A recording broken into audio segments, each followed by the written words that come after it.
Segala sesuatu punya pola tertentu bagaimana ia disusun atau dibangun.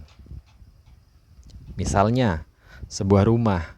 Sebuah rumah dibangun dengan cara tertentu, dimulai dengan membangun fondasi, kemudian menyusun batu-batu menjadi dinding, dan menyusun rangka atap. Hasil akhirnya, kita melihat bangunan rumah terdiri atas berbagai bagian. Kalau disederhanakan misalnya terdiri atas atap,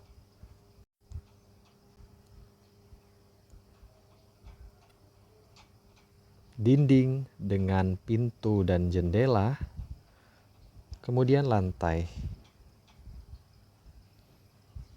Atau misalnya pohon.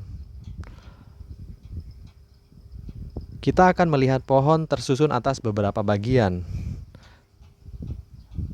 Tersusun dari akar, kemudian batang pohon, kemudian cabang-cabang,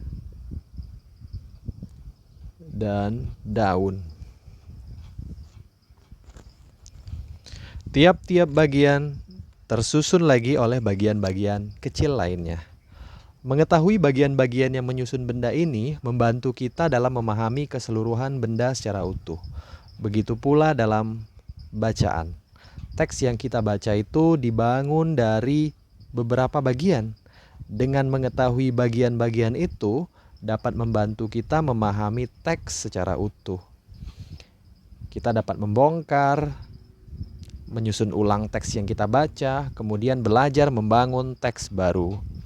Penting sekali untuk terlebih dahulu memahami setiap bagian yang ada agar kita dapat menemukan struktur atau menulis teks deskripsi sesuai dengan strukturnya. Di tayangan kali ini kita akan mempelajari struktur teks deskripsi dan pola pengembangan teks yang sering digunakan. Mari kita cermati struktur teks deskripsi berikut ini. Kita akan membaca teks Rumah Tongkonan. Kita perhatikan. Di bagian pertama, teks ini menunjukkan tentang apa? Menunjukkan tentang nama objek.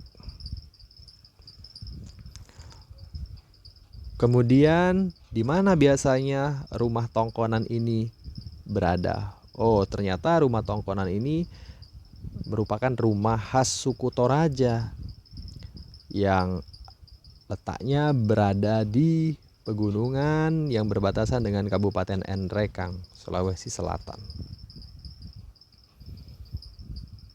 Tongkonan ini terletak di mana? Terletak di 12 km ke arah utara dari Rantepo. Kemudian di paragraf ini juga ditunjukkan gambaran umum mengenai objek.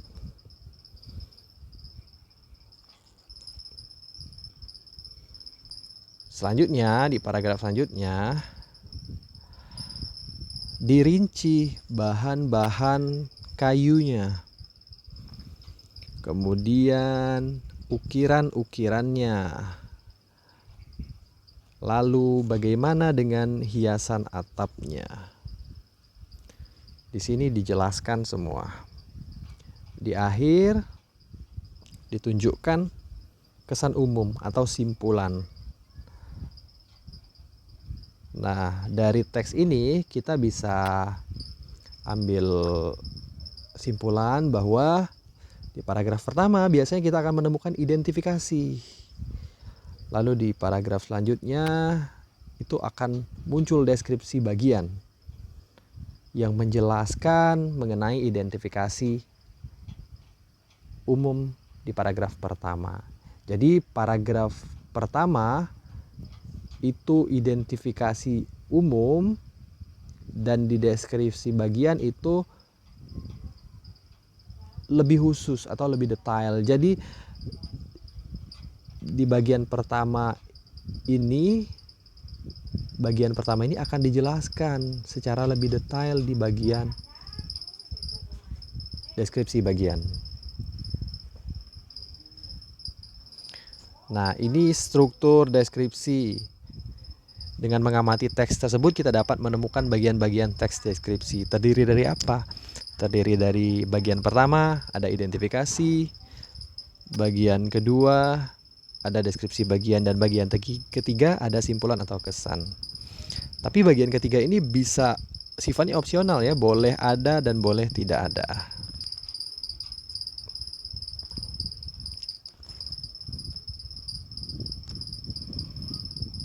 Nah, kita coba kita lihat contoh yang lain. Ini bagaimana nih?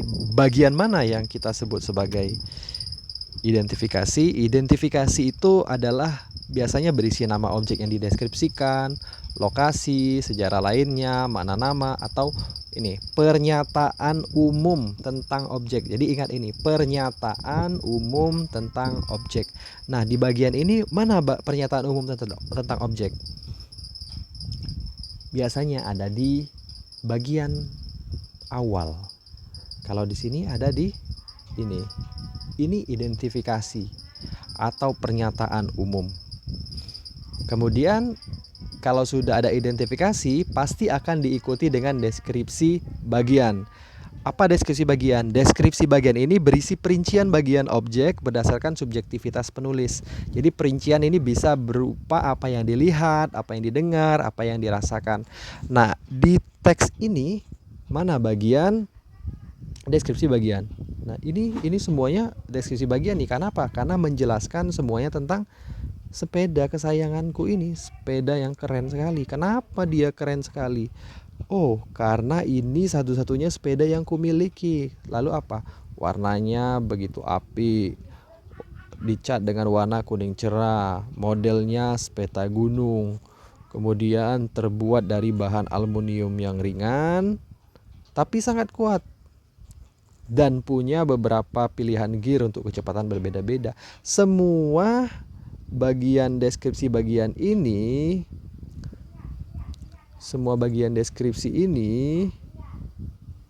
semuanya menjelaskan kenapa sepedaku itu keren. Gitu. Kita coba lagi, misalnya di contoh ini, tempat favoritku.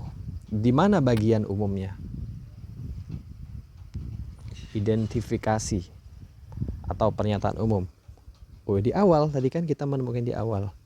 Tentang apa dia kira-kira bercerita? Ada sebuah kolam di halaman belakang rumahku. Berarti ini kalau dari judul tempat favoritku, apa kira-kira tempat favoritku? Apakah kolam, apakah halaman belakang rumahku? Kalau dilihat dari ini, sepertinya yang dimaksud tempat favorit adalah kolam. Kemungkinan besar bagian ini, bagian selanjutnya atau deskripsi bagian ini akan menjelaskan semuanya tentang kolam. Apakah benar misalnya? Oh iya, ternyata kolam ini berukuran 2 meter, panjang 8 meter, kedalamannya 1 meter. Ada beberapa ikan yang berenang di kolam itu. Ada beberapa tanaman berbunga yang mengelilingi kolam itu. Ada bangku di sisi kiri kolam, sangat nyaman. Jadi kolam ini selalu menjadi tempat favoritku untuk bersantai. Jadi kita menemukan nih, ini deskripsi bagian, ini deskripsi bagian, ini identifikasi umum, ini deskripsi bagian, begitu. Lalu kita temukan lagi nih, bagaimana pengembangan deskripsi bagian ini bisa disusun. Biasanya pengembangan deskripsi bagian ini bisa berdasarkan ruang, bisa berdasarkan anggota bagian objek, bisa berdasarkan proses, dan bisa berdasarkan pemfokusan. Kita coba ya, kita lihat nih contoh-contohnya seperti apa. Nih kalau deskripsi berdasarkan ruang, contohnya seperti ini. Kenapa? Karena di sini deskripsi bagiannya disusun berdasarkan ruang. Dia menjelaskan apa? Dapur. Dapurnya seperti apa? Oh, kalau kita mau ke dapur, kita harus apa? Kita harus melewati ruang depan dulu. Lalu kita akan menemukan apa? Menemukan pintu masuk. Kemudian ada apa lagi? Ada deskripsi lain nih. Misalnya ada kompor, ada bangku, ada tembok, ada pintu menuju ruangan lain, ada lemari berisi mangkuk keramik dan makanan. Nah, deskripsi bagian ini berdasarkan ruang. Jadi berisi perincian bagian-bagian ruang objek yang dideskripsikan. Misalnya penulis mendeskripsikan bagian pintu masuk, bagian tengah, bagian belakang. Perincian ruang juga dapat menyebut nama ruang-ruang dan ciri-cirinya. Nah, di contoh ini kita bisa melihat semua contoh itu. Selanjutnya berdasarkan apa? Berdasarkan anggota-anggota bagian objek. Jadi ini berisi perincian bagian-bagian yang dideskripsikan.